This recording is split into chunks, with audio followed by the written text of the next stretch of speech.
Hello बच्चों, कैसे हो?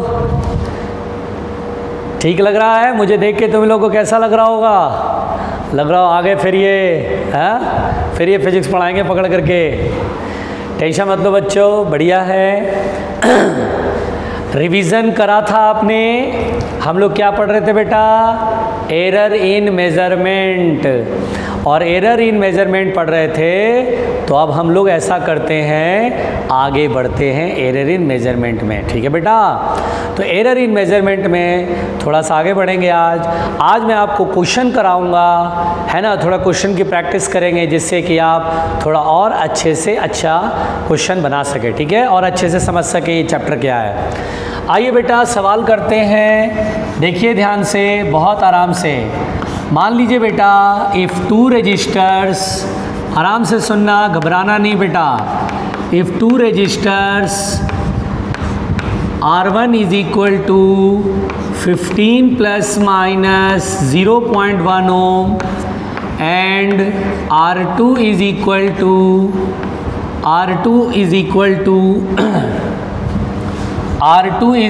To 30 plus minus 0.1 ohm, then find percentage error in equivalent resistance, है ना बेटा? equivalent resistance when connected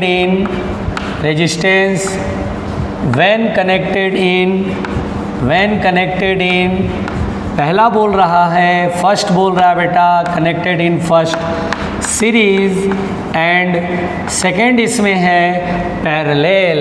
यानी बेटा हम लोग के पास यहाँ पर दो क्वेश्चन हो गए।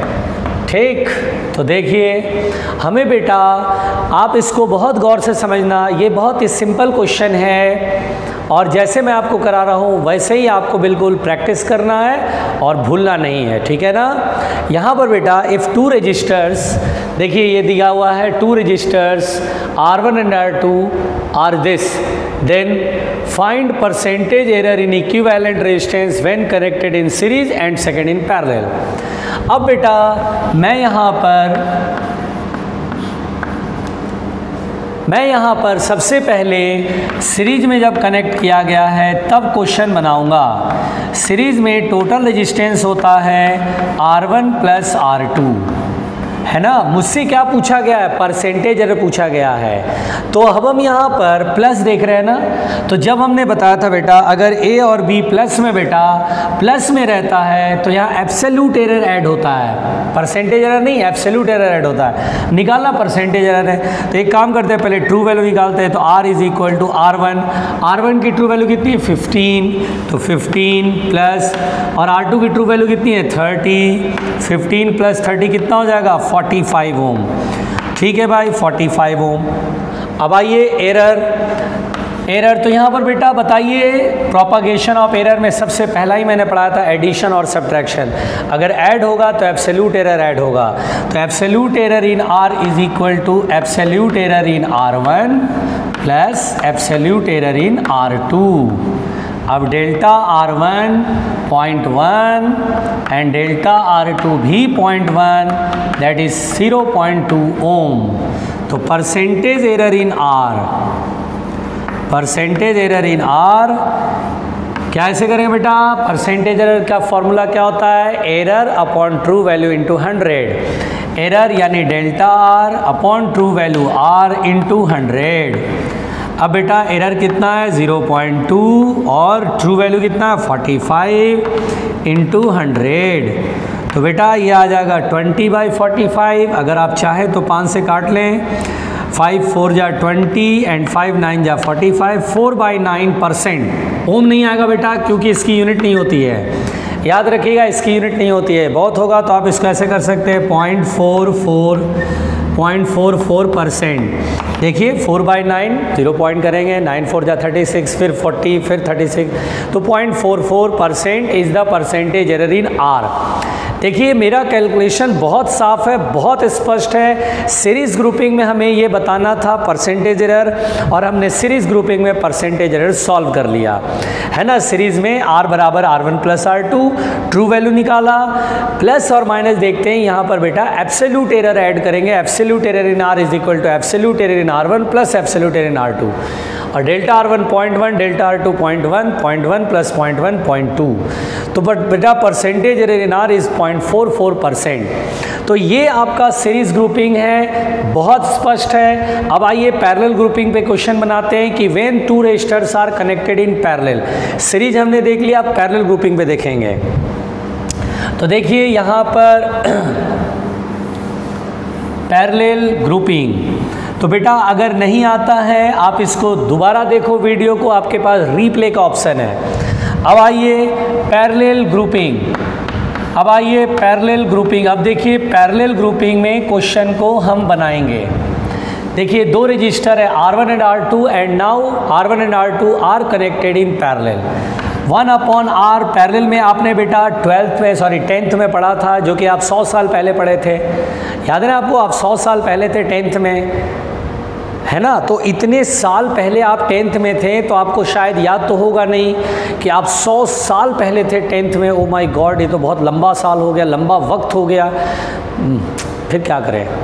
So okay, let's remember the 100 year before you was in 10th। Okay, तो चलिए भाई 10th में थे आप 100 साल पहले, और अब इक्विवेलेंट रेजिस्टेंस का फॉर्मूला 1/R1 प्लस 1/R2। देखिएगा बेटा ये आपका जो है इक्विवेलेंट रेजिस्टेंस, अब यहाँ 1 करके है, यानी डिवाइड भी है और प्लस भी है। अब कैसे करें यार, अगर ऊपर होता तो एब्सोल्यूट एरर जोड़ देते, तो बड़ा लफड़ा यार। चलो पहले एक काम करते हैं, ट्रू वैल्यू निकाल लेते हैं। पहले ट्रू वैल्यू निकाल लें, तो ट्रू वैल्यू निकाल लेते हैं। True value 1/R is equal to 1/R1 की वैल्यू 15 एंड 1/R2 की वैल्यू 30 और 15 हो गया 30, 2 + 1 that is R is equal to 30/3 that is 10 ohm. Equivalent resistance तो 10 ओम आया। चलिए भाई ये तो ट्रू वैल्यू आया। अब मुझे एरर फाइंड करना है। अब यार ये तो बड़ा लफड़ा है भाई, अब एरर कैसे फाइंड होगा। तो बेटा देखिए, we are following NCERT method. हम लोग NCERT मेथड को फॉलो करेंगे बिना किसी लफड़े के, बिना किसी प्रॉब्लम में। हम अनडाउटली NCERT फॉलो करेंगे।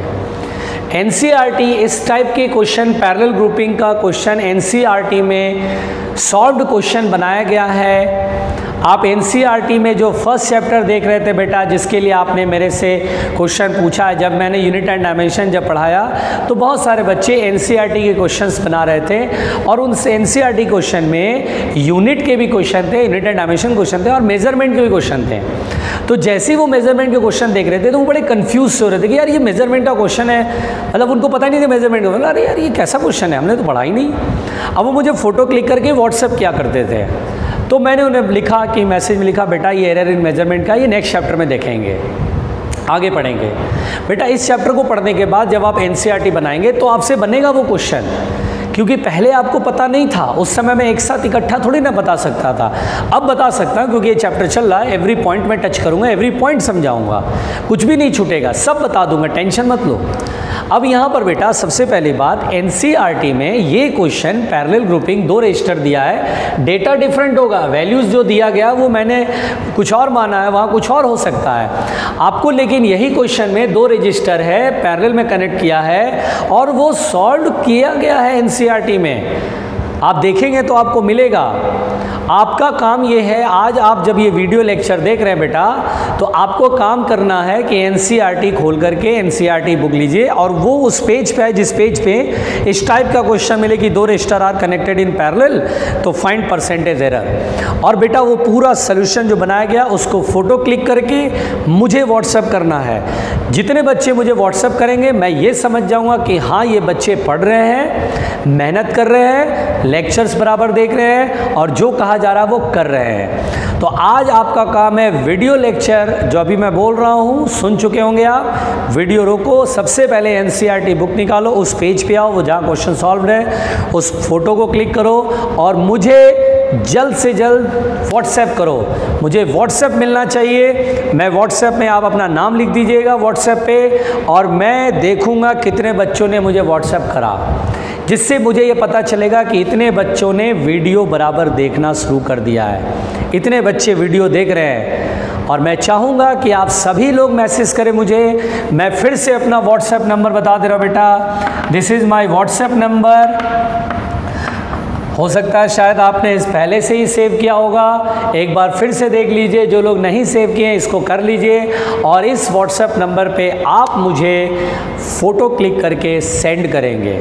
बात समझ में आ रही है? मैं बहुत साफ साफ शब्दों में कह रहा हूँ, मुझे व्हाट्सएप मिलेगा, मैं ये जान जाऊँगा कि कितने बच्चे लेक्चर्स रेगुलरली सुनते हैं, रेगुलरली अटेंड कर रहे हैं क्लासेस, और उनकी पढ़ाई ठीक चल रही है कि नहीं चल रही है। और ये सिंसियरली आपका काम करना है, आपको ये करना है। फिर से बोल रहा हूँ, एनसीईआरटी में यूनिट एंड मेजरमेंट जो चैप्टर है, उस चैप्टर को आप पेजेज पलटेंगे, मेजरमेंट वाला थ्योरी शुरू होगा, उसमें एक क्वेश्चन मिलेगा, 2 रजिस्टर पैरेलल में कनेक्ट है, सीरीज नहीं पैरेलल में कनेक्ट है, और वो पूरा सॉल्व किया गया एनसीईआरटी में, वो फोटो क्लिक करना, मुझे भेजना है, बस इतना ही तो काम करना है, जिससे मुझे पता चलेगा कि आप पढ़ रहे हैं। ठीक, तो यहाँ पर बेटा पैरेलल में एरर कैसे सॉल्व करेंगे ये देखिए। तो एनसीईआरटी कहते हैं कि भाई इसको डिफरेंशिएट कर दीजिए, एरर निकालना है तो ठीक है, आप इसको डिफरेंशिएट कीजिए। 1/r का डिफरेंशिएशन -1/r² इंटू dr, फिर 1/r1 का डिफरेंशिएशन -1/r1² इंटू dr1, और 1/r2 का डिफरेंशिएशन -1/r2² इंटू dr2। दोनों तरफ माइनस हटा देंगे, प्लस आ जाएगा। dr यानी डेल्टा r, dr को डेल्टा r कर लेंगे अपॉन r² बराबर, माइनस खत्म हो गया तो delta r1 upon r1² plus delta r2 upon r2²। अच्छा, मुझे फाइंड क्या करना है? परसेंटेज एरर ना। What is the percentage error? Error upon true value. तो आर, इस एरर अपॉन ट्रू वैल्यू में आर आना चाहिए। तो एक काम करते हैं, डेल्टा आर अपॉन आर इधर रखते हैं, और ये एक आर हम इधर भेज देते हैं, है ना। आर इंटू ऐसे कर लेते बेटा, बी स्मार्ट, है ना, घबराना नहीं है, ऐसे कर लेते हैं। और अब बेटा दोनों तरफ 100 से डिवाइड कर मल्टीप्लाई करेंगे ना। अगर मैं यहाँ 100 से मल्टीप्लाई करूँ, ध्यान देना, 100 से मल्टीप्लाई करूँ और यहाँ भी 100 से मल्टीप्लाई करूँ, तो what is this? Percentage error. ये देखिए परसेंटेज एरर निकल जाएगा। तो चलिए बेटा परसेंटेज एरर निकालते हैं। परसेंटेज एरर देखो, यहाँ के बाद यहाँ लिख रहे, कंफ्यूज मत होना, या थोड़ा ऊपर से लिख दें।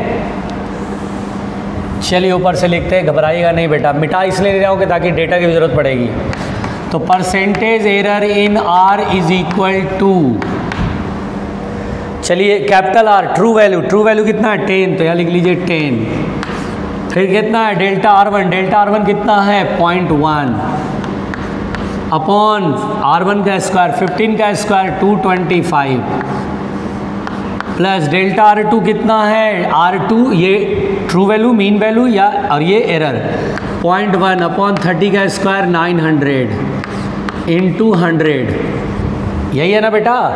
अब देखिए परसेंटेज एरर मैं सॉल्व करने वाला हूँ, ठीक है, इधर मिटा दे रहा हूँ, घबराने की ज़रूरत नहीं है बेटा। अब बेटा सबसे पहले तो ये पॉइंट कॉमन लेके 10 से उड़ जाएगा, यहाँ पर आएगा 225 इंटू 900, शायद 900 का एलसीएम ले लो तो यहाँ 4 हो जाएगा, यहाँ 1 हो जाएगा। सोच के देखो, नहीं बना रहा सही मैं, देखो 225 इंटू 4 900 होता है ना। अब 2 0 से 2 0 कट गया, 5 अपॉन 9, 9 5 जा 45, फिर 0.55%। तो देखिए percentage error in are when parallel grouping हो जाएगा बेटा। तो कैसे मैंने बनाया, देखिए इस तरह से बनाया, यही आपको करना है, ऐसे ही आपको करना है, घबराना नहीं है। कैसे मैंने करा, जब 1-2 बार आप सवाल बनाएंगे और जो आप एनसीईआरटी से मुझे फ़ोटो क्लिक करके भेजेंगे, उसके बाद उस क्वेश्चन को खुद से पढ़ के बिना सोल्यूशन देखे आपको उससे पहले खुद अटैम्प्ट करना है एनसीईआरटी का वो क्वेश्चन। फिर उसके बाद नहीं बनेगा, फिर वीडियो देखिए कैसे बना था, पूरा देखिए, है ना। आप अपने आप वो पूरा सोल्यूशन खुद ही कर लेंगे। बिल्कुल ऐसे ही बनाया बेटा, टेंशन मत लो, बिल्कुल ऐसे ही बनाया, कोई घबराहट नहीं है। हमें एनसीईआरटी फॉलो करना है, एनसीईआरटी के जैसे बनाया उसी तरीके से फॉलो करना है, एनसीईआरटी को लेके चलना, ठीक है। तो ये जो क्वेश्चन है ये आपको बनाना आ गया, कैसे करते हैं ये समझ में आ गया, आई बात समझ में। और भी क्वेश्चन करते हैं, टेंशन मत लो, ठीक है, और भी करेंगे, परेशान नहीं होना है। अब देखो बेटा, मैं आपको एक चीज़ और बताना चाहता हूँ। देखिए, मैं आपको एक चीज़ और बताना चाहता हूँ, सुनिएगा ध्यान से। ऐसा कन्फ्यूज़न हो सकता है, ऐसा सिचुएशन आपके सामने आ सकता है, क्योंकि आप मेरे से पढ़ रहे हैं तो मैं हर एस्पेक्ट्स, हर चीज़ें, हर पॉइंट्स आपसे डिस्कस करूँगा। जो आपको प्रॉब्लम आ सकती है, सामने फेस हो सकती है, क्योंकि आप मुझसे अभी डायरेक्ट कम्युनिकेशन नहीं कर पा रहे हैं, हम लोग क्लासरूम प्रोग्राम में नहीं है, अभी हम लोग डायरेक्ट कम्युनिकेशन में नहीं है। तो एज मच एज पॉसिबल, जितना पॉसिबली कन्फ्यूज़न आपके सामने क्रिएट हो सकता है, जो मैंने फेस किया हुआ है कि बहुत सारे बच्चे छोटी छोटी बातों पे कंफ्यूज होते हैं, इसलिए मैं अपनी तरफ से पूरा ट्राई करूँगा कि हर कन्फ्यूज़न आपका जो दिमाग में क्वेश्चन आएगा उससे पहले मैं उसका एक्सप्लेनेशन आपको दे दूँ। अब जैसे क्या होता है बेटा, अब चलिए इसी क्वेश्चन को देखते हैं, है ना। R1 and R2 are connected in parallel, मैंने आपको बना के दिखाया 0.55% इज द आंसर, यही आया ना। अब आप सोचिए, ध्यान से सोचिए जो मैं आपको बोल रहा हूँ, यही क्वेश्चन आपको कहीं और मिल जाएगा। एनसीईआरटी में तो जैसे बना वैसे मैंने आपको समझाया, अब कहीं और मिल गया। आप कोई बुक बना रहे हैं, आप जैसे अरिहंत की बुक बना रहे हैं या कहीं और की बुक बना रहे हैं, लेट अस सपोज, अब आपको क्वेश्चन मिल गया, यही क्वेश्चन इसी टाइप का मिल गया।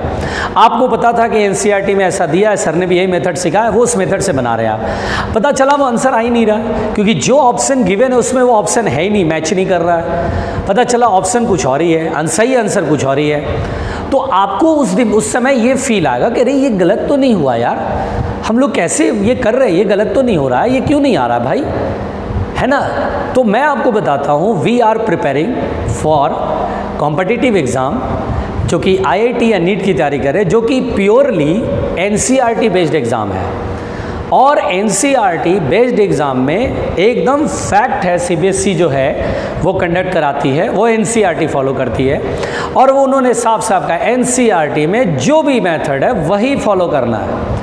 अब चूंकि आप कोई किताब बना रहे हैं, ऐसा क्वेश्चन मिल गया, आपने एनसीईआरटी मेथड से बनाया, आंसर नहीं आया, तो मैं आपको बताता हूँ उन किताबों में इसके क्वेश्चन का सलूशन कैसे करते हैं।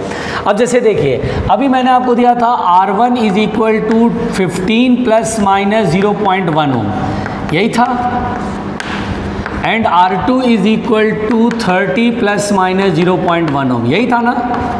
अब कनेक्टेड इन पैरेलल, तो करना क्या होता है, ये लोग करते कैसे हैं, नॉर्मल जो बुक होता है उसमें करते क्या है, एनसीईआरटी को ही फॉलो करना है, लेकिन एनसीईआरटी का ना मेथड बना के पता नहीं ये लोग कैसे करते हैं। देखिए वो क्या करते, देखिए ये करते क्या है, बोलते हैं पैरेलल में कनेक्ट है तो 1/r इज इक्वल टू होगा 1/r1 + 1/r2, बिल्कुल सही बात है, सही बात है। ये बोलते हैं चलो भाई R1 R2 एलसीएम ले लो, R1 R2 एलसीएम ले लिए, ऊपर आएगा R1 + R2, तो बोलते हैं R इक्वल टू लिख लो, तो ठीक है, इसे हम उल्टा करेंगे तो इधर भी उल्टा हो जाएगा, ये ऊपर चला जाएगा, नीचे आ जाएगा, R1 × R2/R1 + R2, बिल्कुल आराम से सुनना बेटा, ठीक है। अब ये बोलते हैं, ये क्या कहते हैं ये सुनिए, पहले बोलते हैं ट्रू वैल्यू निकाल लो, तो चलो भाई ट्रू वैल्यू हम लोग निकालते हैं। R1 की ट्रू वैल्यू है 15, R2 की ट्रू वैल्यू है 30, R1 + R2 15 + 30 45, 15 3 × 45, 30/3 इज द 10 ओम हमारे पास ट्रू वैल्यू आ गया। समझ में आ रहा है बेटा, समझ में आ रहा है ना, कितना बढ़िया से कर रहा हूँ। चलो भाई, तो पहले तो मेरा ये ट्रू वैल्यू आ गया। अब अगर मैं एरर सॉल्व करने जाऊँ, अब एरर सॉल्व करने जाऊँ, तो एरर सॉल्व करते समय मैंने आपको एनसीईआरटी मेथड समझा दिया। अब क्या होता है, कभी कभी किताब में ऐसे क्वेश्चन मिल जाएंगे, किसी बुक में मिल जाएंगे, है ना, तो अब आप बोलेंगे अरे यार सर ऑप्शन जो था उसमें आंसर ही नहीं था, ये कुछ डिफरेंट आंसर था। वो लोग क्या करते, कैसे बनाते, ये सुनिए। वो ये सोच रहे हैं, जैसे बनाते, ये बोलते ये मान के चलिए A, इसको मान के चलिए A, और इसको मान के चलिए B। ये बोलते हैं कि सपोज ऊपर वाला numerator is A and it is, इसको पूरा का पूरा B समझ लीजिए। पहले आराम से सुनना बेटा, न्यूमरेटर को मैंने क्या माना A और डिनोमिनेटर को क्या माना B। सपोज A/B का फॉर्मेट है ना, A/B वाला फॉर्मेट है, तो A/B में percentage error in R is equal to A/B। तो डिवीजन में क्या होता है, परसेंटेज एरर ऐड होता है, वी नो दैट। मल्टीप्लिकेशन और डिवीजन में क्या होता है, परसेंटेज एरर ऐड होता है। तो हम लोग लिखेंगे percentage error in A plus percentage error in B. अच्छा भाई ठीक। अब परसेंटेज एरर इन ए का मतलब क्या होता है बेटा, ए की ट्रू वैल्यू अपॉन ए की error upon true value, absolute error upon true value into 100, फिर बी की error upon true value into 100, यही होता है ना। बहुत साफ साफ लिखा, ठीक लिखा। अब बोलते हैं ए इज व्हाट, तो A is equal to R1 into R2। अब बोलते हैं देखो, अब भूल जाओ, अब ए को देखो, ए किसकी जगह पर लिखा था, R1 इंटू R2 की जगह पर लिखा था। यानी जैसे समझो x is equal to R1 into R2 समझो, यानी A is equal to R1 into R2 समझो। क्योंकि प्रोडक्ट है तो इट इज़ वेरी क्लियर कि प्रोडक्ट है। So percentage error in A is equal to percentage error in R1 plus percentage error in R2। तो basically ये percentage error in ए है, जिसको लिखा गया है परसेंटेज एरर इन R1 यानी error upon true value into 100। क्योंकि ए किसके जगह पर है, R1 R2, केवल सोचो ए बराबर R1 R2 है, तो परसेंटेज एरर इन ए किसके इक्वल होगा बेटा, percentage error in R1 plus percentage error in R2। चलो भाई ठीक है, ए का तो समाप्त हो गया मामला। अब बी की बात करें, ये डेल्टा बी, तो बोलते हैं बी किसकी जगह पर है, R1 प्लस R2। अब इसको भूल जाओ, सोचो B equal to R1 plus R2 है, तो परसेंटेज एरर प्लस माइनस में क्या होता है, परसेंटेज एरर जुड़ता है या एब्सोल्यूट एरर, तो बोलते हैं एब्सोल्यूट एरर ऐड होता है। तो हम बोलते हैं कि अच्छा एक काम करो, डेल्टा बी की वैल्यू देखो, डेल्टा बी क्या बेटा, एब्सोल्यूट एरर। तो absolute error in B is equal to absolute error in R1 plus absolute error in R2, यानी डेल्टा बी हो जाएगा delta R1 plus delta R2, okay. और upon B, B is what, true value, और B is okay R1 plus R2 है। अब देख रहे हैं कैसे ये मेथड फॉलो करते हैं, इनटू 100। देखिए ये क्वेश्चन इस तरह से बनाते हैं लोग। चलिए अब एक काम करते हैं, डेल्टा R1 की वैल्यू रखते हैं। डेल्टा R1 कितना, 0.1, तो यहाँ लिखेंगे 0.1 अपॉन 15 इंटू 100। फिर यहाँ कितना, 0.1 अपॉन 30 इंटू 100। अच्छा भाई, plus delta R1 0.1 plus 0.1 0.2 upon R1 plus R2 45 into 100, point से 0 पॉइंट से 0 पॉइंट से 0, 10/15 10/30 20/45। अच्छा बेटा 15, 30 और 45 का एलसीएम 45 होगा, दिमाग रखना बिल्कुल। 15 3 या 45, 3 इंटू 10 30 प्लस नहीं यहाँ 90 कर लेते हैं ना, 90 कर लेते हैं। 15, 30 और 45 का एलसीएम 90, 90। तो यहाँ आएगा 15 6 या 90 60, यहाँ आएगा 3 3 10 या 30, यहाँ आएगा 2 22 या 40। अब आप सोच के देखिए, परसेंटेज एरर इन R है ना बेटा, इसको मैं मिटा रहा हूँ। तो परसेंटेज एरर इन R कितना आएगा, देखो इनके मेथड से 60 and 40 100 130 अपॉन 90 130 अपॉन 90। आप समझ रहे हैं, 130 अपॉन 90, कोई प्रॉब्लम तो नहीं है। सारी चीज़ें मैंने आपके सामने बनाया है, कोई लफड़ा नहीं किया। अब 13 अपॉन 9 यानी 1 पॉइंट और आ जाएगा 9 1 जा 9 4 40, तो 9 4 जा 1.44% आएगा। अब एक बात बताओ, क्या आपको डिफरेंस नज़र आ रहा है, 0.55% आया था और यहाँ कितना रहा 1.44%। तो यही वजह है कि आंसर डिफ़र कर जाएगा। आंसर क्या कर जाएगा, डिफ़र कर जाएगा। और यही मैं चाहता नहीं हूँ बेटा, इसीलिए मैं आपको बताता हूँ, अगर किसी बुक में अगर इस टाइप का आंसर दिया है तो आप भी स्मार्ट ना, बी स्मार्ट। आप स्मार्ट हैं, आप हर चीज़ जानते हैं। आप बोलेंगे हाँ ठीक है, इस किताब ने कैसे बनाया होगा मुझे मालूम है, ये ऑथर ने ऐसे बनाया होगा क्वेश्चन को, हाँ ठीक है आंसर आ गया, but this is not the right process. ये सही तरीका नहीं है। तरीका हम वही सही मानेंगे जो एनसीईआरटी मानते हैं। एनसीईआरटी हमारा स्टैंडर्ड बुक है, हम स्टैंडर्ड बुक को के मेथड के सिलेबस को ही फॉलो करेंगे। और हमारा जो एनसीईआरटी पैटर्न है वो ये कहता है ऐसे नहीं बनाना है, आपको डिफ्रेंशिएट करके क्वेश्चन को सॉल्व करना है। तो मेरी बात समझ में आई? सो डोंट बी कंफ्यूज, अगर ऐसे कहीं बनाता है तो आप बना तो लोगे, लेकिन मन में सोचना this is not the correct method. Correct method क्या है, एनसीईआरटी का मेथड है। मैंने आपको ये क्यों कराया, क्योंकि कहीं आपका अगर आपको क्वेश्चन किताब में मिलता या आपका कोई फ्रेंड आपसे पूछ लेता, वो इस तरह का मेथड अपनाता, तो आप बोलते अरे यार मेरे को तो सर ने सिखाया नहीं। मेरे को सर ने सिखाया नहीं।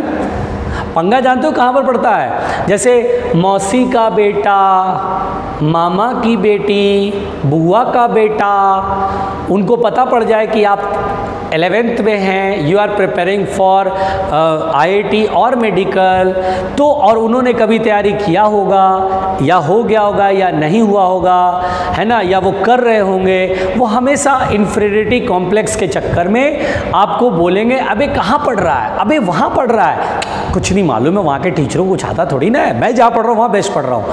अब वो तुम्हें बोलेंगे, फ़ोन करेंगे, तुम्हारे मम्मी को फ़ोन करेंगे, तुम्हारे पापा को फ़ोन करेंगे, तुम्हारे ब्रदर सिस्टर को फ़ोन करेंगे, अरे कहाँ पढ़ रहे, कहाँ डाल दे, अरे देखिए क्या मतलब है। और अगर कहीं बोल दे नहीं नहीं पढ़ाई अच्छी चले, अच्छा बात कराइए, चलिए बात कराइए। या कभी मिल गए आप, बैठ के बात कर रहे हैं, दोनों फैमिली मिली हुई है, एक तरफ बुआ की फैमिली, एक तरफ तुम्हारी फैमिली, हाँ भाई दोनों लोग चलो शुरू हो जाओ।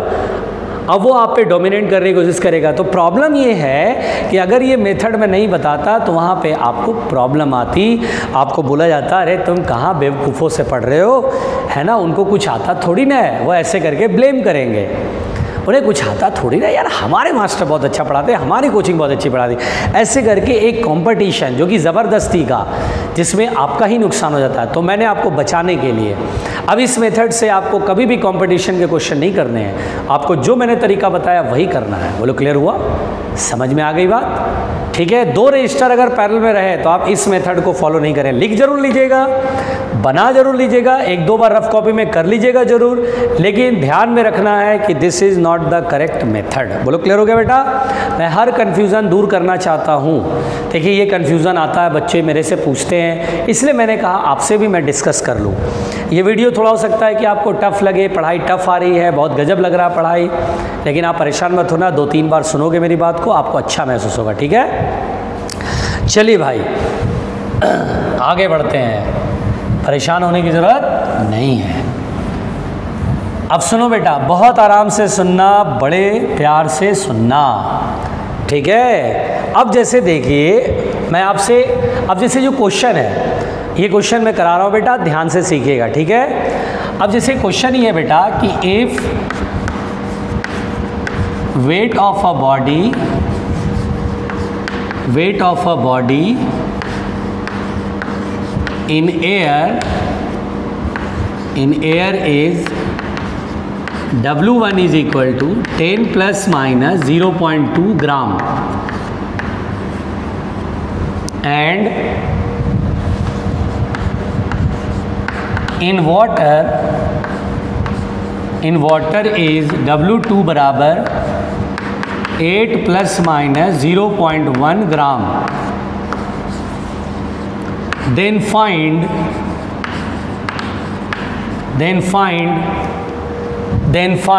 the relative density, then find the relative density of body, then find the relative density of body with error limit,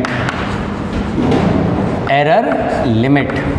अब आप मुझे बताइए, इस क्वेश्चन को बनाना है बेटा। अब आप एक बात सोचो, इस क्वेश्चन को बनाया जाएगा तो आप ये सोचो, ये क्वेश्चन बेसिकली अगर ये नहीं बताया जाएगा, अगर हम लोग डिस्कस नहीं करेंगे तो ये क्वेश्चन आपको समझ में नहीं आएगा, क्योंकि बेसिकली बेटा रिलेटिव डेंसिटी ये टर्म आपको नहीं आता है। अब चूंकि किताब में ये क्वेश्चन मिल जाता है, बुकलेट में आपको क्वेश्चन मिल जाएगा, कहीं आप कोई बुक बनाएंगे वहाँ मिल जाएगा। अब वहाँ मिल जाएगा तो ये आपके डाउट हो जाएंगे कि भाई ये है क्या, सर ने क्या पढ़ाया मुझे एरर इन मेजरमेंट में, मुझे तो आज तक इस तरह का रिलेटिव डेंसिटी कुछ बोला ही नहीं। अब ये क्वेश्चन मिलता है बेटा, वेरी पॉपुलर क्वेश्चन मिलता है, इसलिए मैं बोल रहा हूँ कि मैं आपको अपने पढ़ाई का जो दायरा होगा बेटा, मेरी जो बाउंड्री होगी वो इस तरह से होगी कि अगर आप पूरा ये ढंग से पढ़ लोगे तो आपका कोई भी कन्फ्यूज़न मोस्ट प्रोबेबली नहीं बचेगा, और अगर कुछ होता है तो आप मुझसे शेयर कर सकते हो, आप मुझसे शेयर कर सकते हो, मुझे व्हाट्सएप कर दो, मैं लाइव क्लास में बता दूंगा। तो इसलिए बेटा आप एक बात समझो कि अब मैं ये सवाल करके सिखा करके आपका वो कन्फ्यूज़न ही दूर कर दूंगा जो भविष्य में होने वाला है। अब जैसे देखिए इस क्वेश्चन में रिलेटिव डेंसिटी क्या चीज़ है, है ना। ठीक है भाई, एक बॉडी है, जैसे ये कोई बॉडी है, इसको एयर में वेट करा इतना ग्राम, फिर पानी में डुबाया, फिर देखा वजन इतना ग्राम, तो मुझसे बोलता है रिलेटिव डेंसिटी सॉल्व करिए। अब रिलेटिव डेंसिटी क्या होता है बेटा? पहली बात तो रिलेटिव डेंसिटी, ये जो टर्म है बेटा, रिलेटिव डेंसिटी ऑफ बॉडी, ये जो टर्म है बेटा वो आगे हम 11th में ही, इसी में ही आगे जब चैप्टर पढ़ेंगे तो एक चैप्टर आएगा आपको जिसमें मैं density of a substance, relative density of a substance ये सिखाऊंगा। क्योंकि ये क्वेश्चन अभी मिल जाता है इस चैप्टर में, इसलिए मैं थोड़ी सी बात कर लेता हूँ। तो यहाँ पर मुझे relative density of a body measure करना है विद एरर लिमिट। तो आपको मैं एक फॉर्मूला बता रहा हूँ, उसी फॉर्मूले को रट्टा मार लीजिए। क्या मार लीजिए? एकदम सीधा, कोई लफड़ा नहीं, एकदम रट्टा मार लीजिए, बात खत्म, एकदम बात खत्म, है ना, कोई लफड़ा नहीं है, रट्टा मार लीजिए। ठीक, अब देखिए रिलेटिव डेंसिटी का फॉर्मूला क्या होता है। देखिए रिलेटिव डेंसिटी का फॉर्मूला,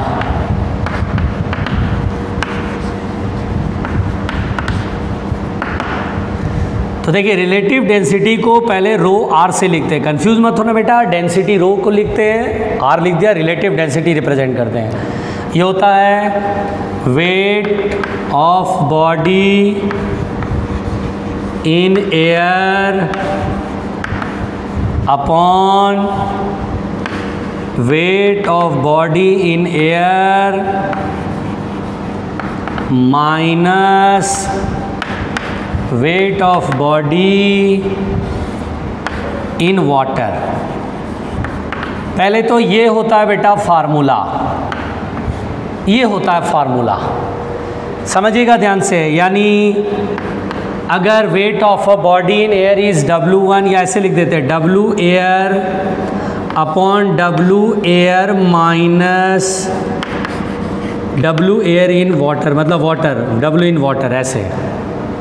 तो पहले तो ये फार्मूला कहाँ से आया, इसका क्या हिस्ट्री है, इसकी क्या ज्योग्राफी है, इन चक्रों में अभी नहीं पढ़ना है, क्योंकि अभी ये इस तरह का केवल एक ही क्वेश्चन पूछेगा, केवल एक ही क्वेश्चन आएगा बस, इसके अलावा और कोई दूसरा क्वेश्चन रिलेटिव डेंसिटी का नहीं मिलेगा। आप बहुत सारे क्वेश्चन करेंगे तो ये क्वेश्चन मिलेगा। इसलिए मैं आपको बता रहा हूँ बेटा कि ये जो क्वेश्चन है, अगर हाँ डेटा थोड़ा चेंज होगा, मैंने ये माना और W2 ये माना, हो सकता है उसमें डेटा कुछ दूसरा हो, वैल्यू कुछ डिफरेंट हो, लेकिन रिलेटिव डेंसिटी पूछेगा तो आपको यही फॉर्मूला लगाना। और कहाँ से आया बेटा, ये आगे के चैप्टर में आपको खुद ब खुद पता चल जाएगा। जिस दिन पढ़ोगे उस दिन तुम्हें वो यही आज की बात याद आएगा, अरे हाँ सर ने एक दिन बोला तो था, बहुत पहले बोला था, जिस समय बहुत बड़े बैल हुआ करते थे, गोबर लेके चला करते थे, खोपड़ी में गोबर भर के चला करते थे, और धीरे धीरे बेटा मैं सफाई कर दूंगा, तुम्हें गोबर से, बैल से इंसान बना दूंगा, साइंस में तुम्हें बहुत अच्छा कर दूंगा, बस भरोसा रखना, अपना डिस्ट्रैक्ट मत करना, फोकस अपना जो तुम्हारा फोकस है वो से डिस्ट्रैक्ट मत करना, इधर उधर, पता चला उधर भी देख लिए उधर भी देख लिए। इंटरनेट खोलते ही क्या होता है ना, बहुत सारा अरे यार ये भी वीडियो, अरे ये फॉलो ओनली वन सिस्टम। मैं आपके पास अवेलेबल हूँ बेटा, मैं आपके लिए अवेलेबल हूँ, मैं पढ़ा रहा हूँ, आप उसे ध्यान दीजिए, और आपको अगर टाइम मिले तो आप उसी चीज़ को दोबारा देखिए, दोबारा लिखिए।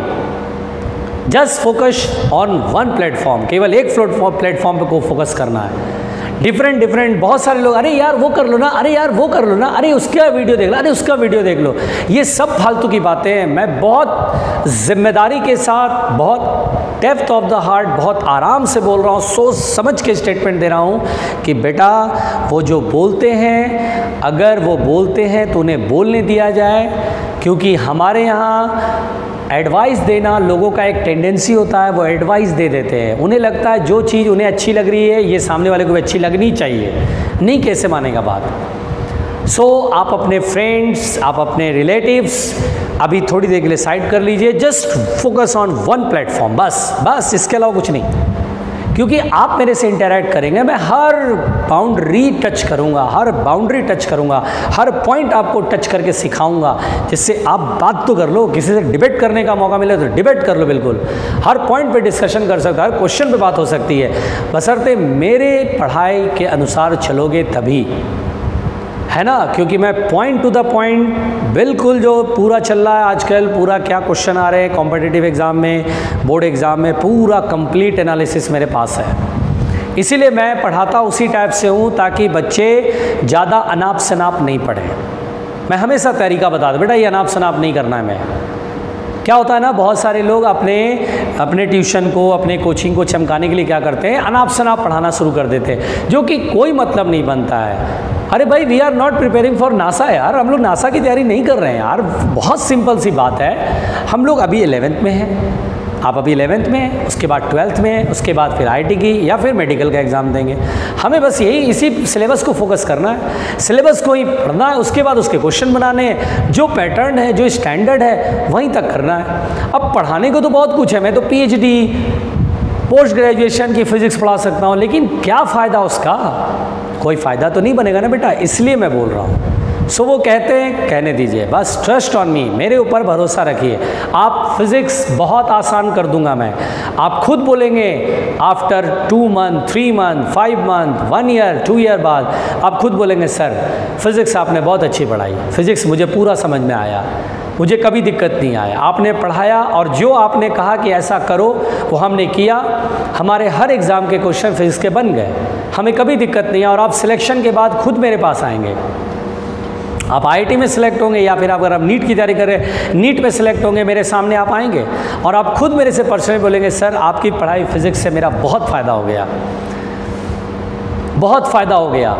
तो ये आप बोलेंगे कैसे, जब आप मैंने जो पढ़ाया वो और मैं जो कहता हूँ कि क्या करना है, दोनों ही बहुत इंपॉर्टेंट है बेटा। अब इस क्वेश्चन को हम बनाते हैं, देखिए इस क्वेश्चन को बनाएंगे तो रिलेटिव डेंसिटी का पहले तो फॉर्मूला आपके सामने क्लियर हुआ है ना। क्या क्लियर हुआ बेटा, तो रिलेटिव डेंसिटी का फॉर्मूला ये क्लियर हुआ कि हम लिखेंगे density of relative density is equal to weight of body in air upon weight of, बोलो बोलो, weight of body in air minus weight of body in water. ठीक है बेटा। अब आप बोलेंगे सर मुझे इसमें पहले तो ट्रू वैल्यू निकालनी है, चलिए भाई ट्रू वैल्यू पहले निकाल लेते हैं। तो डेंसिटी, रिलेटिव डेंसिटी W1 कितना है, ट्रू वैल्यू 10, फिर ये कितना 10 माइनस 8, तो 10/2 दैट इज़ 5, है ना, 5 यूनिट नहीं होती बेटा, रिलेटिव डेंसिटी की कोई ऐसा यूनिट नहीं होती है। तो चलिए 5 आ गया। अब आप बोलेंगे सर एरर सॉल्व करिए, एरर सॉल्व करिए। अब एरर कैसे सॉल्व करें, तो देखिए एरर इस वाले क्वेश्चन को कैसे करना है। अब आप डिफरेंशिएट करके नहीं कर पाएंगे, तो यहाँ करना क्या बेटा, इसको A सपोज करिए मनी मन, इसको B सपोज करिए। हाँ देखिए जो भी 2 रजिस्टर पैरेलल था उसमें ऐसा मेथड लगाया था ना। हाँ इस क्वेश्चन को आपको ऐसे ही बनाना है, इस क्वेश्चन को आपको ऐसे ही बनाना है, क्योंकि वो मेथड होता है लेकिन वहाँ लागू नहीं होगा, 2 रजिस्टर के लिए वैलिड नहीं होगा, यहाँ वैलिड हो जाएगा। हम बोलेंगे इसे A माना, इसे B माना। सर ये डिवीज़न है, डिवाइड है, डिवीज़न में परसेंटेज एरर होता है, तो percentage error in rho R is equal to percentage error in A, percentage error in A अपो plus percentage error in B। बहुत साफ साफ बात है बेटा, बहुत प्यार से। अब देखिए परसेंटेज एरर इन A किसके बराबर बेटा, W1 के, मतलब A इक्वल टू W1 है, नहीं जो A का परसेंटेज एरर वही W1 का, तो delta W1 upon W1 into 100। आइए भाई B में परसेंटेज एरर, और B क्या बेटा, W1 माइनस W2। अच्छा फिर सब्ट्रैक्शन आ गया, तो यहाँ पर बेटा हम बोलेंगे भाई B में percentage error upon true value into 100। चलिए भाई delta W1 upon W1 into 100, 100 ज़रा ठीक से लिख देते हैं जो लग रहा है W जैसा, प्लस डेल्टा B, हम लोग जानते हैं सब्ट्रैक्शन है तो absolute error in B is equal to, error में से ऐड होता है, error always add, delta B is equal to delta W1 plus delta W2, तो delta W1 plus delta W2 and B की ट्रू वैल्यू, तो B is equal to W1 minus W2 into 100। बहुत आराम से बेटा, अब इसमें सारी वैल्यूज पुट करेंगे, we have the answer percentage error. तो देखिए डेल्टा W1 कितना भाई, डेल्टा W1 0.2, तो यहाँ 0.2, W1 कितना भाई, true value 10 into 100, okay sir. Delta W1 plus 0.2 plus 0.1 0.3 okay W1 minus W2 10 minus 8 is 2 into 100 2 5 जा 10 पॉइंट से ये 0 2 और 15 कितना आएगा बेटा 16% 17% ना देखिए 5 3 जा 15 प्लस 2 17%।